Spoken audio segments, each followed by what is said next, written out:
Skvělé. Pro dnešní přednášku o Dhammě mě napadlo mnoho témat, o kterých bych mohl mluvit.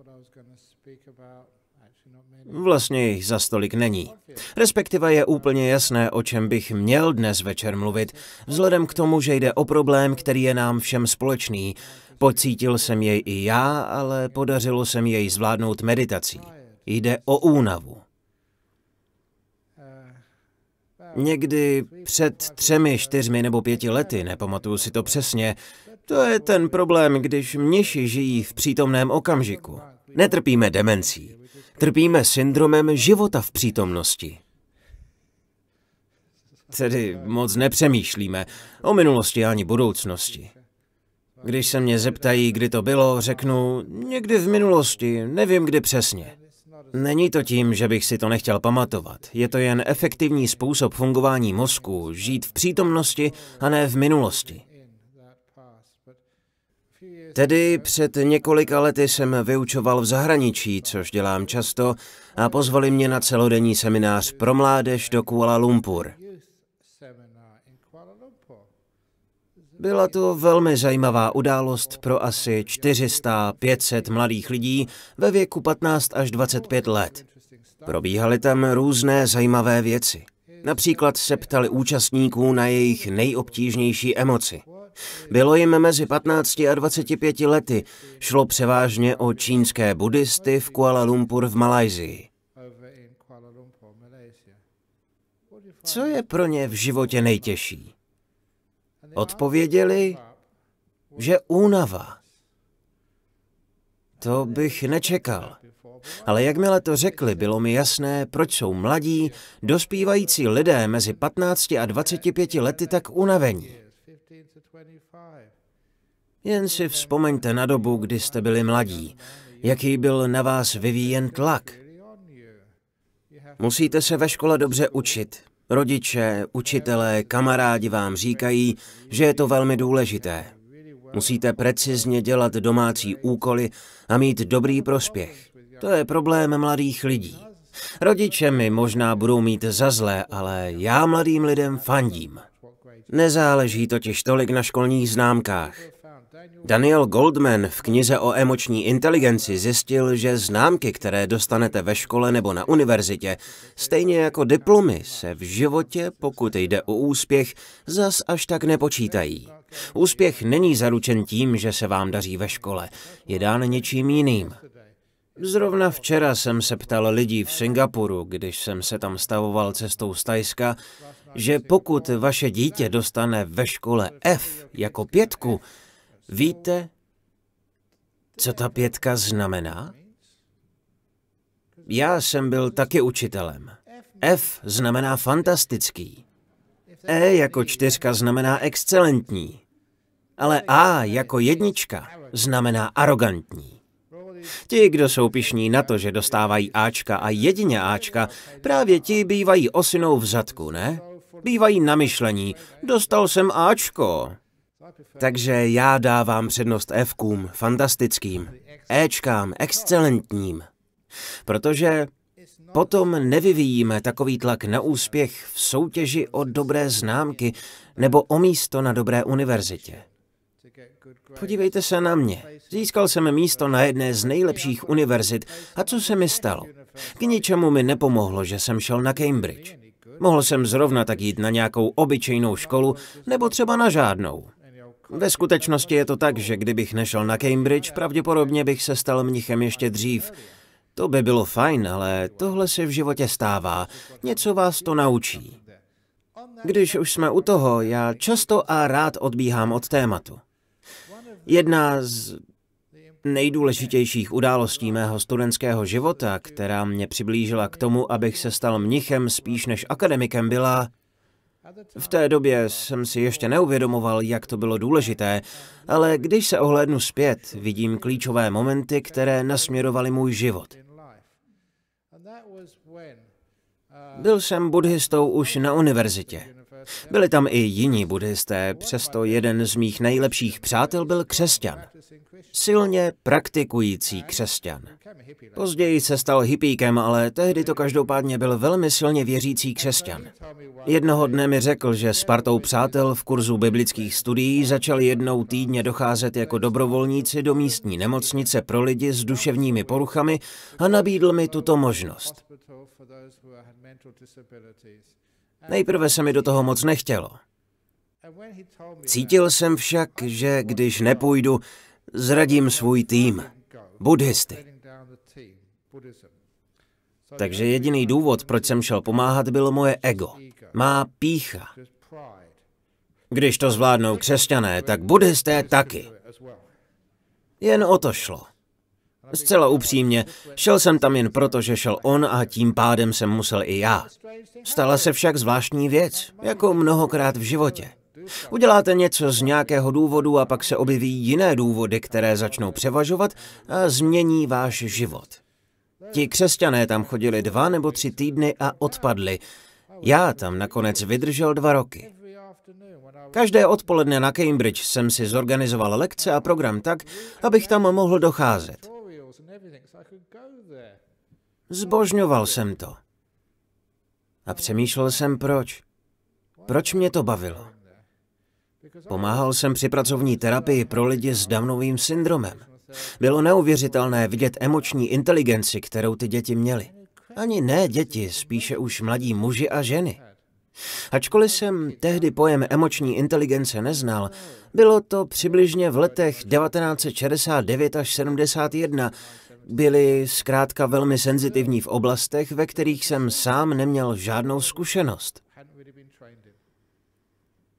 Vzpomínám si na několik takových situací. Byl jsem tehdy mladý muž, rozešel jsem se s přítelkyní, přišel jsem tam a oni to hned poznali. Nemusel jsem jim nic říkat, prostě ke mně přiběhli a rovnou mě objali. Proč to děláte? Něco se stalo, že jo? Jak to jen můžete vědět? Byli velmi citliví k mým pocitům. Skvěle mě znali a měli mě rádi. Dokázali neuvěřitelně vnímat mé emoce. Později jsem seděl vedle laureátů Nobelovy ceny a ti lidé vůbec neměli sociální cítění. Neměli ve svém mozku jediný emoční neuron. Tedy měli, samozřejmě, že přeháním. Proto jsem raději trávil odpoledne s lidmi s Downovým syndromem. To oni byli mý učitelé života. Od nich jsem se naučil daleko víc. Lépe jsem s nimi rostl. Musel jsem se do těchto lidí vcítit. Když jsem s profesory, s lektory nebo dokonce se svými přáteli, všichni říkají, je takovéto slovo Gomayan. Chvíli mi trvalo, než jsem si to vybavil. Keci v jazyce pálí. Žijí jen ve svých hlavách, vůbec nechápou své pocity. Ti pánové a dámy vůbec nechápou, jak spolu navzájem vycházet, mají jen své představy, sny, názory, filozofování. Ale lidé s Downovým syndromem ti opravdu cítili, rozuměli svým emocím. Škola jim sice moc nešla. Byli příšerní v předmětech, jako je matematika, ale byli naprosto geniální ve schopnostech vnímat, jak se cítí druzí a v tom, jak být laskavý. Tedy proto jsem raději trávil čas s těmito lidmi než s profesory. Tehdy jsem nechápal proč, ale pomohlo mi to v jiné oblasti mého života. Byla to škola obrovské emoční inteligence. A protože nejsme vnímaví k vnitřnímu světu vlastních emocí, stále jen přemýšlíme a děláme příliš, jsme pak velmi unavení. V Malajsii to pro mé mladé posluchače byl největší životní problém. V okamžiku, kdy svůj problém zmínili, otevřeli tím rozsáhlé téma, jak můžeme zlepšit svůj život, fyzicky i emočně, stejně tak vztahy. Kolik z vás se vrací domů z práce v mrzuté náladě, nebo dokonce naštvaní? Mnoho lidí se mi svěřuje. Můj manžel má pořád špatnou náladu, křičí na děti, žít s ním je utrpení. Proč? Mohl byste mu doporučit nějaké metody ke zvládnutí vzteku? V podstatě poradím, aby ho naučili dobře spát. Naučili ho dobře si odpočinout. aby se mu pokusili pomoci zbavit se únavy, která je v lidech dnes tak hluboce zakořeněná. Tak toto alespoň vnímám já. Neznám žádný výzkum, který by to prokázal, ale jsem si jist, že kdyby lidé takový výzkum provedli, nejspíš by zjistili totéž, že únava je příčinou velkého množství rozvodů. Mnoho vztahů se rozpadá kvůli únavě. Takové nemoci, jako jsou rakovina či srdeční onemocnění, vznikají z únavy. A další věci. Známá a častá nemoc dnešní doby, deprese, je v důsledku jen velmi hlubokou únavou. Je zjevné, že únava je na světě dnes veliký problém. Nepochybně i vy jste zažili období, kdy jste byli unavení. Je to, jako byste na bedrech nesli tíhu celého světa. Usilovně se snažíte všechno zvládnout a ten boj vám bere spoustu energie, až přijde čas, kdy už žádnou nemáte a upadnete do propasti zvané deprese. Jste zcela vyčerpaní. Nemáte z čeho brát a mnohdy se nemůžete ani zvednout z postele. Potom se vám už ani vstát nechce, nechce se vám jíst ani cokoliv jiného. Jednoduše proto, že nemáte vůbec žádnou energii a jste hluboce unavení. Dnes existuje chronický únavový syndrom. Nepamatuju si ho z doby svého dětství. Proč tomu tak je? Je to zcela evidentní. Tím problémem je únava, protože toho děláme příliš. Po této přednášce spěchám pryč, protože jeden mnich, Bhante Gunatarana, velmi slavný mnich, velmi milý, dříve už tu byl, je mu 88 let a měl přijet tento víkend vyučovat meditační kurz v Jhana Grove. Snažili jsme se udělat všechno proto, aby zde tento víkend mohl přednášet. Inzerovali jsme to, koupili mu letenky, ale on onemocněl. Doktor mu cestu nedovolil.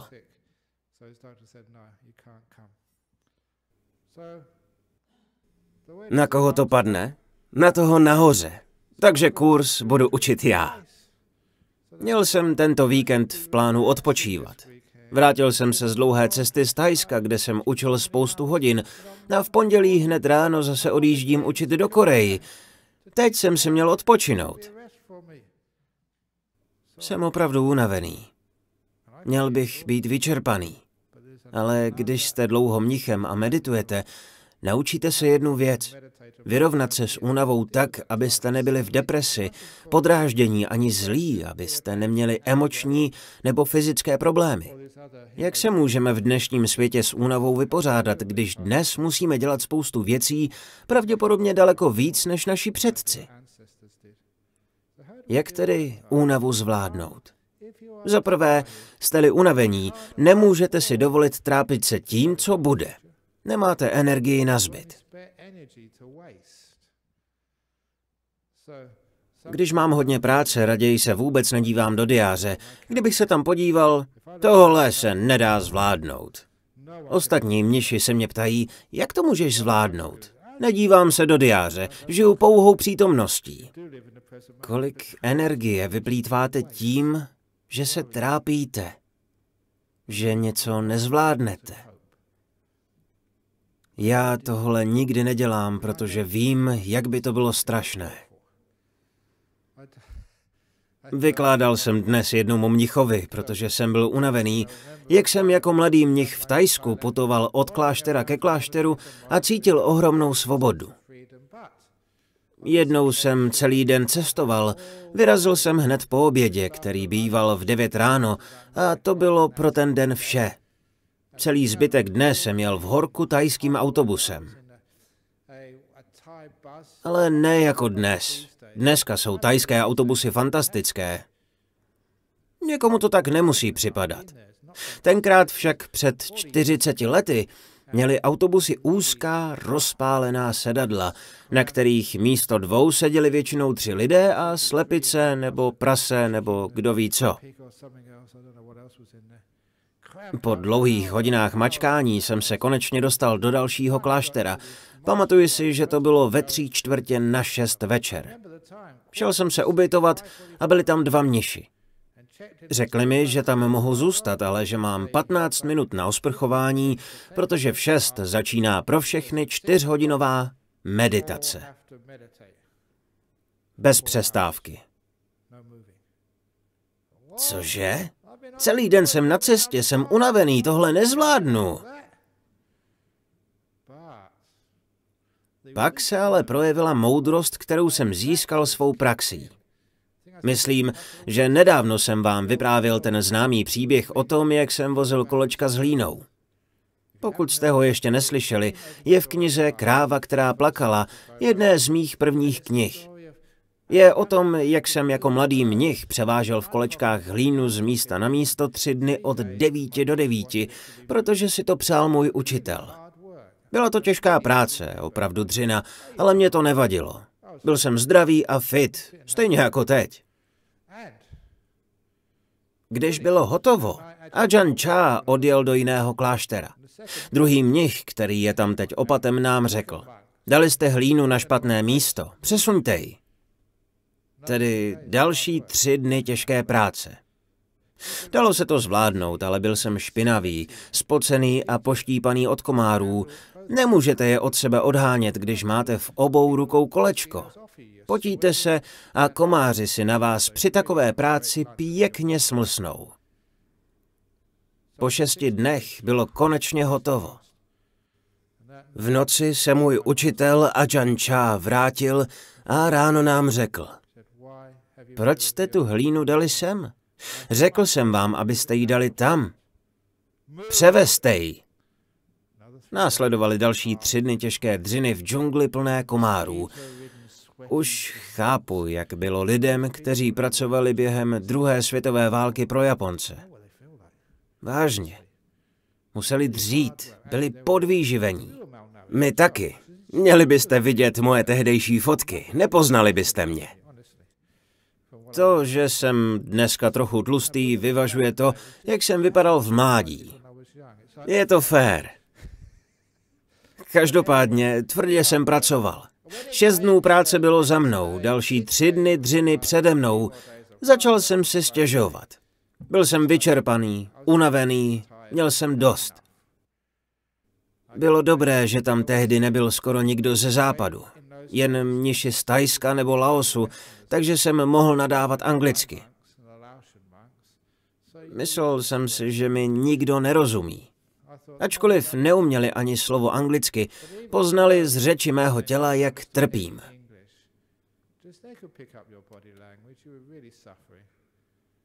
Tehdy jeden mnich, už si nepamatuju, kdo to byl, ale ať to byl kdokoliv, mnohokrát mu děkuji za to, co mě naučil. Řekl mi: vozit kolečka je snadné, těžké je o tom přemýšlet. To mě dostalo. Nachytal mě. Nejtěžší na té práci bylo právě to, že jsem o ní celé 3 dny přemýšlel. Udělat jí bylo snadné. Proto mu mockrát děkuji. Když jsem o práci přestal přemýšlet, začala mě zase bavit. Závodili jsme s mnichy, kdo bude s kolečkem rychlejší. Házeli jsme lopatou do koleček hlínu a... Pardon, asi jsem to trochu přehnal a netrefil se. Schválně samozřejmě. Byla to legrace. Hráli jsme si a dělali blbiny. Já si hraju rád. Mimochodem, před pár lety jsem byl na konferenci ve Vietnamu. Když jedete na velkou konferenci, organizátoři chtějí, abyste také viděli nějaké památky. Nemám rád, když jsem za turistu, ale neměl jsem na výběr. Bylo to někde uprostřed Vietnamu, byla tam jezera a podzemní tunely, kde se proplouvá na člunech. Nádherné místo. Fascinující. Nicméně cestou zpátky vlastně bylo zvláštní, že jsem tam reprezentoval Singapur a ne Austrálii. Takže jsem byl v loďce Singapuru, v našem člunu byla Theravada.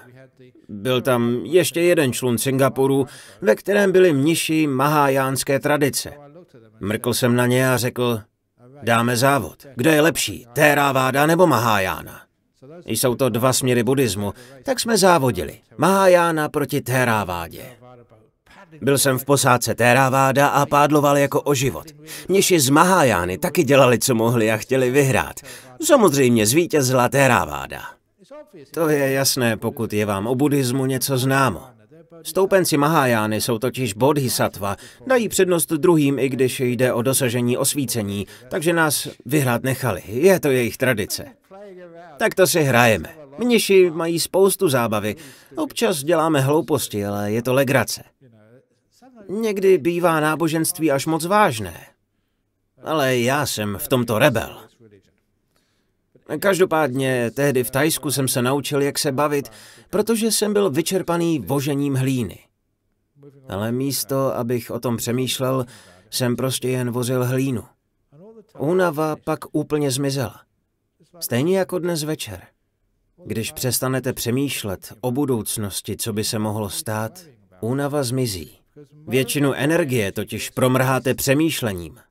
Jste-li unavení, máte-li za sebou náročný den, nemůžete si přece dovolit zbytečně přemýšlet. Stěžovat si, mít starosti a obavy, něco plánovat. Váš mozek je unavený. Dejte mu pokoj. Ale co lidé většinou dělají, když jsou unavení? Jsou mrzutí, neumějí jen tak být. Pořád jen přemýšlejí. To je hlavní důvod, proč jsou lidé unavení. Pořád přemýšlejí místo, aby něco udělali. Nevím, co máte tento víkend v plánu, ale nepřemýšlejte o tom. Prostě to udělejte. Řekne-li vám manžel, že má moc práce, když chcete, aby uklidil garáž, řekněte mu, nepřemýšlej o tom, udělej to. Nebo když musíte jít na biopsii. Nepřemýšlejte o tom, to vás jen vyčerpá. Je to rakovina? Asi umřu? Nepřemýšlejte a prostě tam běžte. Dokonce i smrt. Zemříte normální. Nepřemýšlejte o tom, prostě to udělejte. Problém je o tom přemýšlet. Ale nedělejte to schválně, jen když to opravdu přijde. Tak to jsem se naučil, že únava je z části způsobena fyzickým vyčerpáním, se kterým nic moc nenaděláte. Vlastně něco málo ano, ale hlavní část únavy je mentální, emoční únava. Emoční únava přichází, když se příliš snažíte. Nevím, proč se lidi tak snaží. Někdy tvrdí, že musí. Není to pravda. Nemusíte. Ale můj šéf očekává, že zpracuji tento úkol. Stačí, pokud si myslí, že pracujete. Kdo z vás četl, zbožňuju komiksy, třeba ty o Dilbertovi. Vzpomínám si na Wallyho v komiksech o Dilbertovi. Wally je ten týpek v kanceláři, který stále nosí kávu zleva doprava, zprava doleva. Vůbec nepracuje, nosí jen kávu tam a zpět, práci jen předstírá a tak ho nevyhodí. Možná je to se mnou stejné, taky jen předstírám. Každopádně si vybavuju ještě jiný úžasný komiks, který jsem nedávno viděl. Zase odbočuju. Někdo mi to poslal a je to skutečně nádherný příklad toho, proč se lidé bojí smrti. Nebojte se, jste ještě naživu. Nepřemýšlejte o tom, netrapte se budoucností. Ten komiks byl o arašídech. Ty báječné postavičky Snoopyho a Charlieho Browna. Vážně si ty komiksy přečtěte, protože vás obohatí mnohem víc než kdejaké novinové články. Jsou velmi hlubokomyslné. Takže Charlie Brown a jeho pes Snoopy byli patrně někde na dovolené. Seděli na molu. Jen tak seděli a užívali si den. Krásný výhled na hory a jezera a na vodu. Jen tak si lebedili a Charlie Brown Snoopy mu říká. Víš co, Snoopy, jednoho dne každý z nás zemře. A Snoopy, velký filozof, opravdu moudrý pes, moudřejší než lidé, řekl, to je pravda. Jednoho dne každý z nás zemře ale většinu dní umírat nebudeme. To je skutečně moudré. Ano, všichni jednou zemřeme, ale většinu času nikoli. Tak proč být negativní? Proto o tom nepřemýšlejte. Protože přemýšlení o těchto věcech nás vyčerpá ze všeho nejvíc. Nebo například děti. Snaží se mít co nejlepší známky. Nepřemýšlejte o tom, není to tak důležité. Pokud se vám daří, fajn. Máte-li to v sobě a jste nadaní, fajn. Ale pro Boha netlačte na sebe tolik. Rodiče jsou za to na mě nikdy naštvaní, ale já jen chci, aby děti měly i emoční inteligenci. Aby se cítili milovány a respektovány, i když třeba pokazí zkoušky. Jak často opakuji, polovina dětí, i těch vašich dětí, celá polovina bude mít podprůměrnou inteligenci. To zní logicky, musí to tak přece být. Polovina vašich dětí bude podprůměrně inteligentních. Tak to je přece definován průměr. I kdyby všichni byli Einsteinové, půlka těchto Einsteinů by musela být podprůměrná. Ale víte, jak přemýšlíte vy? Ne, moje děti ne, ty druhé klidně, ale moje ne. Tak dejte dětem pokoj, nechte je být. Protože když na svoje děti přestanete v raném věku tlačit, nebudou tak unavené. Rozvinou pak svoji emoční inteligenci. Jak jsem to viděl u lidí s Downovým syndromem. Byli to nádherní lidé. Neuměli počítat, nemohli by sice dělat elektrikáře, ale mohli by být mnichem. Uměli vnímat, byli citliví a měli mezi sebou krásné vztahy. Bratři a sestry, ano, z ústavu, ale ohromně milí. Viděl jsem to. Jakým člověkem byste chtěli být? Jaké chcete mít děti? Ti lidé nebyli vyčerpaní. Bylo jim fajn. Když přijmeme sami sebe takové, jací jsme, místo abychom... Pojďme zpět k dětem, netlačte na ně, nechte je se vyvíjet. Pečujte o ně, povzbuzujte je, inspirujte, kdo ví, co z nich jednou bude. Každý nepůjde na vysokou. Je hrozné, že všichni dnes musí jít na vysokou. Život je mnohem víc než jen škola. Spousta lidí se na vysoké jen zbytečně ničí. Vzpomínám si na jedno grafity na filozofické fakultě. Ne, vlastně to bylo zvenku na laboratoři fyziky na Cambridge. Tenkrát byla grafity atraktivní, protože bývala velmi propracovaná. Stálo tam, zkoušky vás postupně zničí. Úžasná slovní hříčka. Zničí vás, jak postupujete postupních vzdělání. Ubíjejí veškeré vědění. Ubíjejí radost ze zkoumání světa tím, že jsme testováni a známkováni, kdo je nejlepší. Většina akademických institucí ve skutečnosti brzdí rozvoj emoční inteligence. Možná se to někde změnilo, ale většina z nich potlačuje schopnost objevovat. A taky navzájem spolupracovat, protože vás hodnotí individuálně. Musíte soutěžit se svými nejlepšími kamarády. To pochopitelně velmi vyčerpává, protože se snažíte být někým, kým nejste. To je velký stres. Já vůbec žádný stres nemám, i když mluvím na veřejnosti. Před mnoha lety jsem zjistil, jak na to. Je to jednoduché. Pokud se vám moje přednáška líbí, skvěle. Mám radost, že jste spokojeni a že mohu pomoci změnit váš život. Jsem moc rád, když vidím pozitivní reakce. Ale ještě větší radost budu mít, pokud se vám líbit nebude. Protože pak mi dáte pokoj a já si budu moci užívat více času pro sebe ve své jeskyni a odpočinout si. Stejně jste už všechny moje historky a vtipy slyšeli, takže už sem nemusíte chodit. Paráda.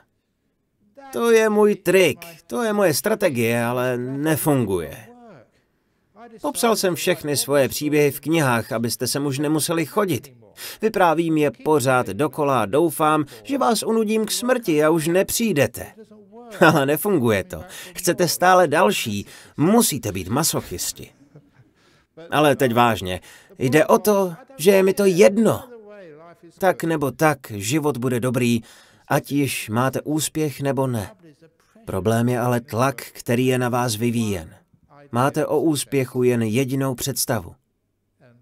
Možná máte jen omezené představy o tom, co znamená být úspěšným člověkem.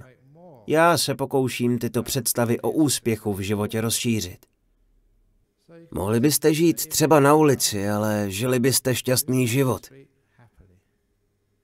Je to úspěch? Někdy si lidé pomyslí, chudák takový člověk, ale když se ho zeptáte, řekne, jsem svobodný, nemusím se o nic starat. Možná je mi trochu zima. Žili jste někdy na ulici? Já si vzpomínám na kempování pod mostem v dobách hippí. Také jako mnich mám jedny z nejlepších vzpomínek na dobu, kdy jsme po 5 letech museli odejít v Thajsku z kláštera. Měli jsme za sebou základní výcvik a ven, šup, šup, šup. Šel jsem pěšky a všechny své věci jsem si nesl sebou. Nebylo jich za stolik, byly lehké. Všechen svůj majetek jsem měl na zádech a nebyla to tíha. Byl to překrásný pocit svobody, jako být ptákem. Tak jsem se cítil.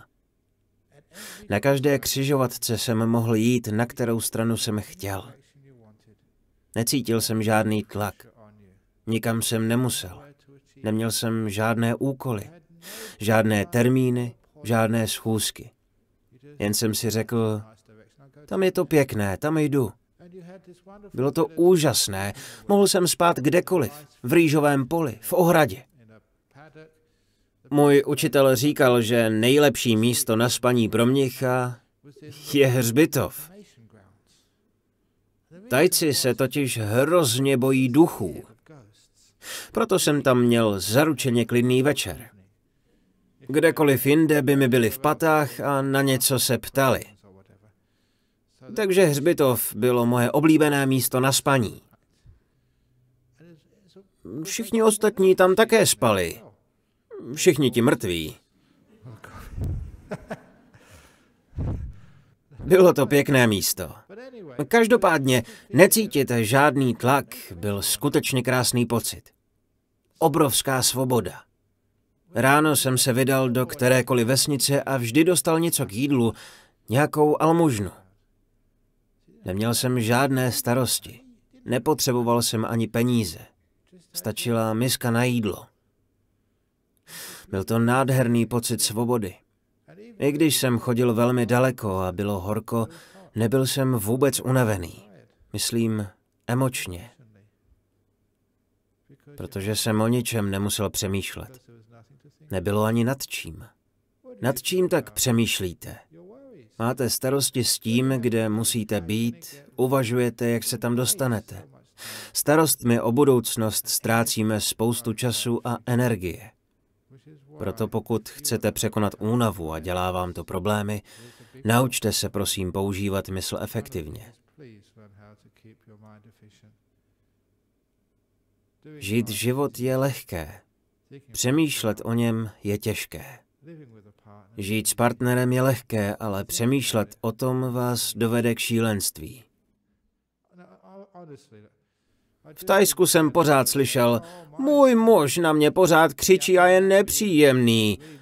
Ale já stále opakuji. Pokud váš muž přijde domů, říká vám škaredé věci a je na vás zlý, vzpomeňte si, k čemu máme 2 uši.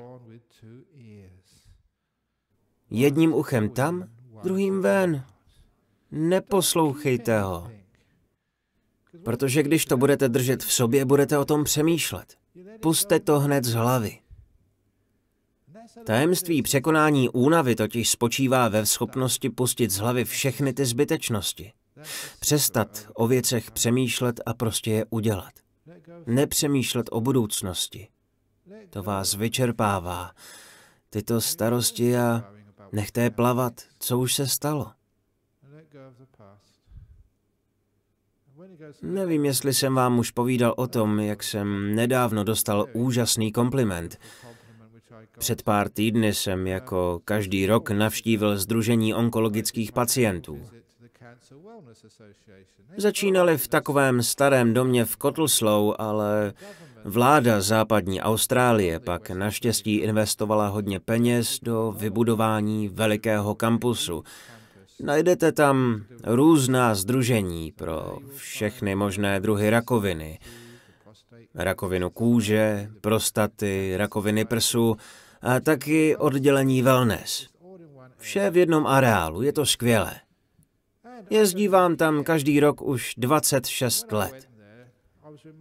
26 let je dlouhá doba. Chodím tam většinou dávat úvodní přednášku na začátku roku. Chtějí začínat něčím dobrým. Řekli mi, že mě tam zvou stále znovu, protože před 26 lety tam byla žena, měla rakovinu, byla v remisi, ale pořád se bála, co když se jí rakovina vrátí. Co když se to vrátí? Nikdo jí nedokázal poradit. A pak přijde mnich a poví příběh o dalším velkém filozofovi. Už jsem vám říkal o Snoopym, americkém filozofovi, největším filozofovi minulého století. Ale ještě dřív tady byl jeden anglický filozof, kterého si velmi vážím. Máte-li rádi filozofii, najděte si ho. Jeden z největších filozofů, o kterém kde kdo psal, se jmenuje Medvídek Pů. Jiní filozofové, ti, co učí na univerzitách, mají jen spoustu řečí, ale nikdy se nedostanou k podstatě věci. Za to Medvídek Pů a jeho příběhy, chtěl jsem je zmínit v mé knize Kráva, která plakala, žádal jsem i společnost Disney, která má autorská práva, ale nesouhlasili. Jsou tak komerční, že nikomu nedovolí ani kratičký úryvek z knížky. Příběh, který jsem před 26 lety vyprávěl ve Sdružení onkologických pacientů, bylo o medvídku Pů a prasátku. Šli spolu lesem a přišla bouřka. Začaly padat nejdříve větvičky, pak větve a nakonec se vyvracely celé stromy i z kořeny. Bouřky jsou nebezpečné. Za bouřky byste do lesa chodit neměli. Prasátko bylo k smrti vyděšené a mělo takový strach, že se otočilo na medvídka a řeklo: já už dál jít nemůžu, dál už nemůžu, strašně se bojím. Proč? Zeptal se Pů. Co když na nás spadne strom, když půjdeme zrovna kolem? To se klidně mohlo stát. Medvídek Pů ale odpověděl jako největší z filozofů. Kdyby neměl tolik chlupů, mohl by být i buddhistickým mnichem. Odpověděl mu: a co když strom spadne, když pod ním zrovna nebudeme? A bylo po strachu. Veškerý strach totiž pramení z negativního pohledu na budoucnost. Z přemýšlení o tom, co by se mohlo pokazit. Z mysli, která jen hledá chyby. Toto je strach. Opakem je naděje, pozitivní pohled na budoucnost. Co všechno se může podařit. Možná jste si všimli, že když se v životě něčeho bojíte, je pravděpodobnější, že se to opravdu stane.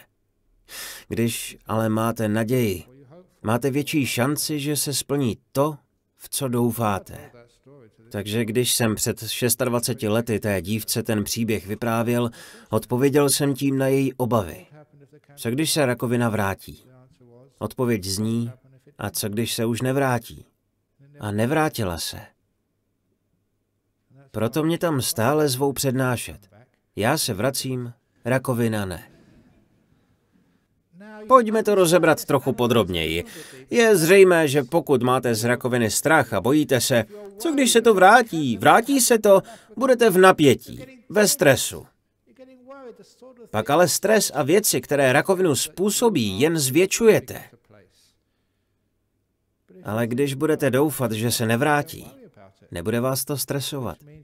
Budete uvolněnější, zdravější a zvýší se pravděpodobnost, že už se rakovina opravdu nevrátí. Zvýšíte tím své šance na úspěch a na zdravý a šťastný život. A také se nebudete vyčerpávat starostmi o budoucnost. Ale pojďme ještě hlouběji.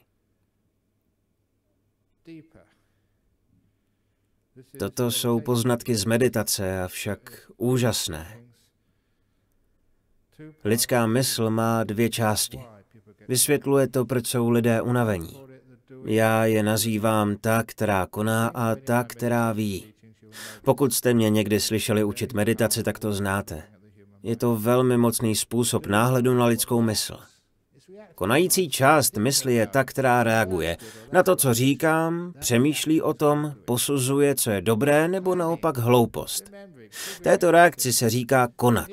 Plánovat, vzpomínat, řešit věci, něco udělat, rozhodnout se jít, přemýšlet, co uděláte, až odejdete, co budete dělat o víkendu.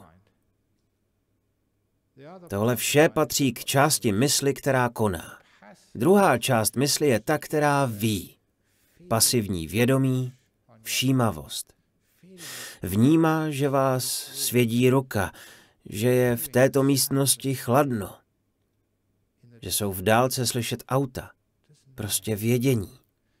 Jakmile pochopíte rozdíl mezi těmito dvěma částmi lidské mysli, všimnete si, že většinu mentální energie, přes 90%, spotřebovává konání. Vaše reakce. Což znamená, že už vám nezbývá téměř nic na to, abyste věděli, vnímali, všímali si, cítili. Proto tolik lidí vůbec nevidí hvězdy na obloze, přestože tam jsou. Mají moc práce. Necítí vítr. Neví, že prší. Jsou zaměstnáni něčím jiným. Nejsou naživu. A současně jsou velmi, velmi vyčerpaní. Dělají toho prostě moc. Málo kdy jen tak jsou. Takže místo přemýšlení prostě jen buďte. Vnímejte. Vnímejte vítr. Vnímejte chlad. Vnímejte teplo. Jděte bosky k autu. Vnímejte kamínky a trávu bosýma nohama. Budete cítit, že žijete. Ale nejen to, načerpáte energii do svého vědomí. Nebudete ji plýtvat konáním. Když znovu načerpáte energii do pasivního vědomí, do vědění, do všímavosti, únava začne mizet.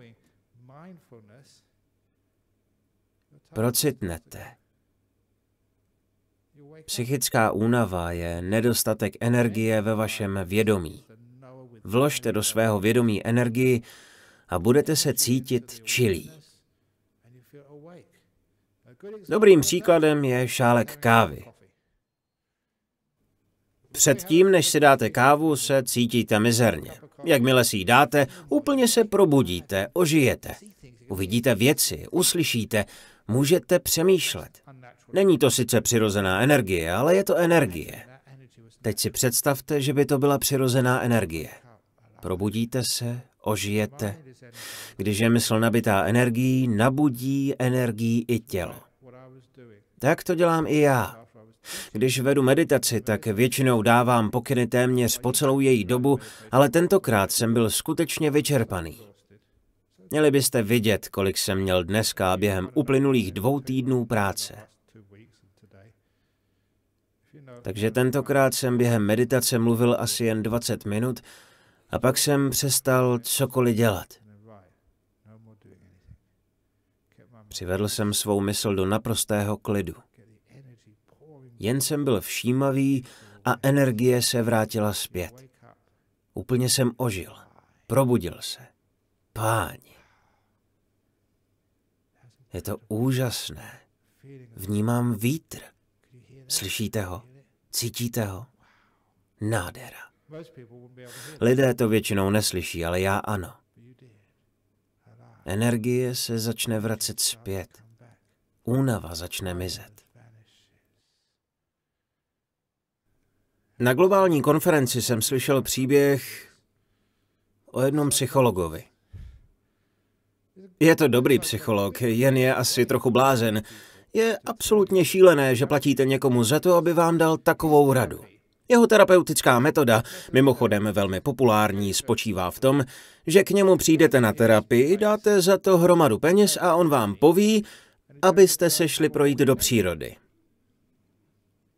Ono to funguje. Problémy zmizí. On vydělá hodně peněz. Vaše problémy zmizí a je to. Mazaný chlapík. Ale proč zrovna procházka v přírodě nebo o samotě kolem moře? Nemyslím plavat nebo surfovat, jen tam sedět. Proč, když jdete jen tak do lesa a nic neděláte, proč vás to léčí? Jednoduše proto, že energie se vrací do všímavosti, do vědomí. Nic neděláte, takže únava se vytrácí. Mizí. Jakmile zmizí únava, ohromně se zlepší vaše zdraví. Duševní, emoční i fyzické. Pobyt v přírodě uzdravuje, protože tam nic moc neděláte. Zkuste si to o víkendu. Máte na výběr. Buď jít nakupovat, nebo se projít do lesa. Všímejte si, jak se potom budete cítit. To první je spousta práce, přijdete unavení. Za to, když půjdete do lesa, na pláž, někam sami, kde je ticho, třeba do Kings Parku, nebo se mlčky projít podél řeky a nic moc nebudete dělat, uvidíte, jak vaše únava zmizí. Proto vás prosím, dejte si pauzu. Příliš mnoho lidí má dnes rakovinu. Příliš mnoho vztahů se dnes rozpadá. Mnoho dětí nemůže navázat vztah s rodiči, jelikož rodiče to nezvládají, protože jsou příliš unavení. Nedokážou naslouchat, protože jsou otupělí. Konečně už pochopte, že únava je jedna z největších pohrom dnešní doby. Ale je mnoho způsobů, jak ji překonat. Tak, jako jste tady slyšeli dnes. Snažil jsem se vám to zde dokázat během 50-minutové přednášky. Bez ohledu na to, že všichni tvrdí, že je to nemožné. Děkuji vám za pozornost. Sádu, sádu, sádu. Skvělé, tomu říkám energie. Výborně, co tu máme za dotazy? Z Irska, Francie a Londýna, páni, Evropa. Jak se vypořádat s únavou, když nám lidé tvrdí, že se mýlíme, že to, čemu věříme, není pravda? Prostě jim řekněte, jo, máte pravdu, mýlím se. Často jsem jezdil do Malajsie a tam měli takový problém. V Malajsii je hodně křesťanů. Těch evangelických, kteří chtějí všechny zkonvertovat. A tak v Malajsii měli problém, stejně tak v Singapuru. Jeden starý pán byl buddhistou celý život, ale jeho vnuk nebo syn se stal evangelickým křesťanem. Všichni ostatní byli buddhisté či hinduisté nebo tak. Jeho syn si ale myslel, že když táta nepřestoupí ke křesťanství, skončí v pekle. Přišel proto s kamarády a s pastorem až k lůžku nemocného a umírajícího starého pána. Obtěžovali ho tak dlouho, až konvertoval. Bylo to tak strašné, že dokonce i singapurská vláda to zákonem zakázala. Někdo se mě ptal, co bych dělal já. Co kdyby můj syn nebo vnuk přišel až k mé smrtelné posteli a s pastorem a s kamarády mi začali vykládat o Bibli, zpívali aleluja a strašili mě peklem, protože Ježíš je jediná cesta. Co bych dělal? Nepokoušejte se nikoho přesvědčit, že nemá pravdu. To nejde. Konvertujte. Řekněte mu, jo, to dává smysl, můj synu, přijmu Ježíše za svého spasitele. Budou nadšení, aleluja, aleluja, a nechají vás na pokoji. Ale jakmile vypadnou ze dveří, můžete konvertovat zpět k buddhismu. Toto je má praktická rada. Takže když vám někdo říká, že se pletete, řekněte, máte pravdu, souhlasím s vámi, pletu se. Dají vám pak pokoj. A jakmile zmizí, řekněte si, je to blbost, pravdu mám já. Jinak to ani nejde. Platí to i s partnery nebo s kýmkoliv žijete. Nyní byste to už měli vědět. Podívejte, hudba jako reakce na mou přednášku. To nevadí, stává se to. Není to vaše vina. Může za to ten telefon, tak se na sebe nezlobte a místo toho vynadejte svému mobilu. Třeba ho nechte po škole. O čem jsem to mluvil? Když se někdo mýlí.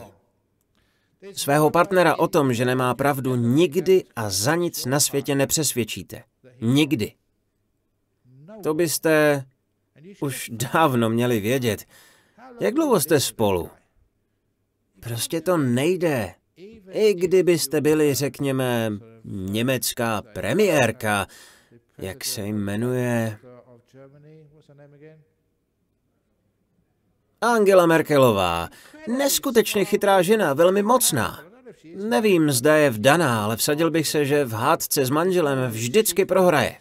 Ani ona nedokáže manžela přesvědčit, že se mýlí. Stejně jako Obama nemůže přesvědčit svou ženu Michelle, že nemá pravdu. Nejde to. Nezáleží na tom, jakou máte moc nebo IQ, prostě to nejde. Tak se o to ani nesnažte. Spousta manželů umí přikyvovat. Ano, drahá, ano, souhlasím s tebou. A pak to udělají podle sebe. Tak to je. Tak si ženy zvykejte. Každopádně, pokud jste to ještě neslyšeli, vyprávím na svatbách tento příběh. Zítra mám další svatbu. Nikdy a nikoho nepřesvědčíte o tom, že nemá pravdu. Tak jak vůbec můžeme činit rozhodnutí a proplouvat životem, abychom se stále jen nepodřizovali? Je děsné, když musíte s partnerem vždycky jen souhlasit, když on nebo ona musí mít vždycky pravdu. Řešení je metoda podle kalendáře. Umožní vám žít se svým partnerem v harmonii. Metoda kalendáře spočívá v tom, že když vznikne mezi vámi spor, nesmíte se hádat, kdo má pravdu. Rozhodne kalendář. V liché dny v měsíci bude mít pravdu ona. V sudé dny bude mít pravdu muž. Bude to fér. Dnes je 19. takže dnes mají pravdu ženy. Ale pozor, zítra má pravdu muž. Hádky skončí. Rozhodne kalendář a vy se tak vyhnete zbytečnému dohadování. A nic se nestane, pokud nebude po vašem. Alespoň to bude fér. Lidé už přišli na to, hlavně ženy, že dámy budou mít během roku svou pravdu vícekrát než muži. Asi jenom o 4 nebo 5 dní, tak jim to, pánové, dopřejte. Stojí to za to. Někoho taky napadlo, jak to pak bude ve vztahu gayů.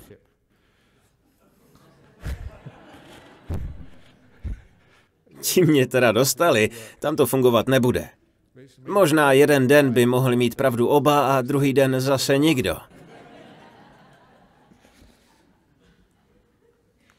Každopádně, když vám někdo říká, že se pletete, zapomeňte na to. Ať si plácá, nepřemýšlejte o tom. Ať si říká, co chce, stejně to jsou nesmysly. Další dotaz. Myslíte si, že únava souvisí se znečištěním ovzduší? Asi trochu ano. Kyslík vám dodává totiž energii a když ve vzduchu není dost kyslíku, je znečištěný. Samozřejmě to ovlivní množství kyslíku, které vdechujeme. Obvykle to ale plíce kompenzují, takže když je kyslíku málo, dýcháme víc. Mám s tím zkušenost z Bhutánu. Vzduch je tam velmi čistý, ale když jdete vysoko na tygří hnízdo, není tam skoro žádný kyslík. Je to hodně vysoko.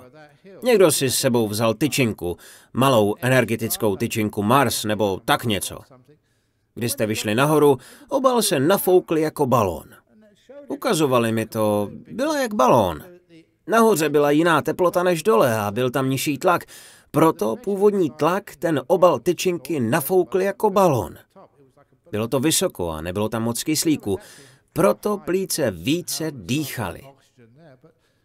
Takže nějaká souvislost mezi únavou a dýcháním je, ale ne zas tak moc, protože tělo to kompenzuje. Pokud ale příliš přemýšlíte, tělo to kompenzovat nezvládne. Dotaz z Londýna. Milý Adžané, co může dělat člověk, který v životě o úplně všechno přišel a šíleně se bojí budoucnosti? Vzpomeňte si na mě. Já jsem přišel o všechno. Přišel jsem o titul, nic už neznamená. Přišel jsem o veškeré peníze, nemám ani cent.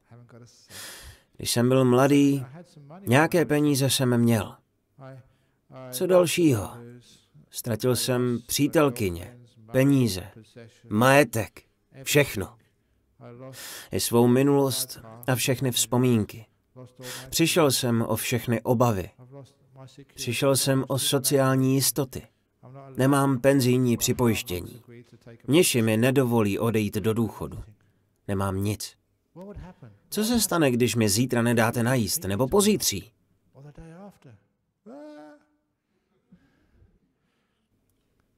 Problém totiž není, že o všechno přijdete. Někdy vás to osvobodí. Můžete žít prostě, naučit se to. Šílená úzkost znamená, že jste nepřišel jen o majetek, ale necháte si vzít i svůj klid. Nedávno se nám někdo vloupal do kláštera Bodhiniána a ukradl motorové pily. Řekl jsem, že nám můžou ukrást pily, ale nemohou nám vzít náš klid a soucit. Nebudeme se tím trápit. Nakonec to vlastně nedopadlo špatně. Ty ukradené pily už byly hodně staré a pojišťovna nám zaplatila mnohem lepší. Jestli je ten zloděj někde tady, ať jde sem, rádi mu poděkujeme. Neměl bych to říkat, ale nakonec to dopadlo dobře. Můžou k vám vlézt domů a ukrást vám majetek, ale proč si nechat ukrást i spokojenost? To přece nemusíte. Takže i když přijdete o veškerý majetek nebo i o ženu a děti, nemusíte si nechat vzít své štěstí. Máte-li obavy, znamená to, že ztrácíte naději. Proto věřte a doufejte, podívejte se na jiné lidi. Proto se vytvářejí skupiny lidí s podobnými osudy. Terapeutické skupiny, skupiny vzájemné podpory. Když někdy slyšíte, čím vším si prošli jiní lidé, dávám to naději.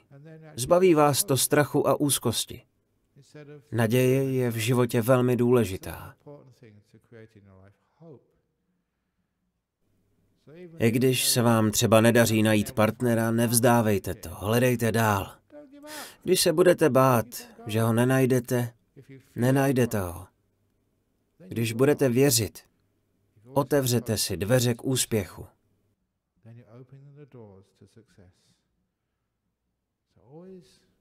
Hleďte do budoucnosti pozitivně.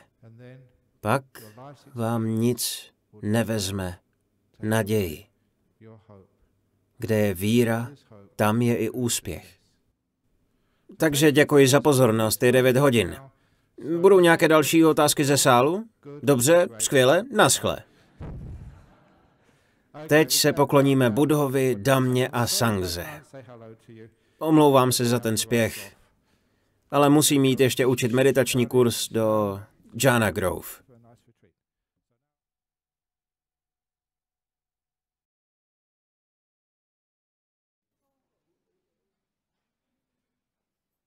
Arahang Samma Sambuddho Bhagava Buddhang Bhagavantang Abhivade Sawakato Bhagavata Dhammo Dhammang Namasami Supatipano Bhagavato Sawaka Sangho Sanghang Namami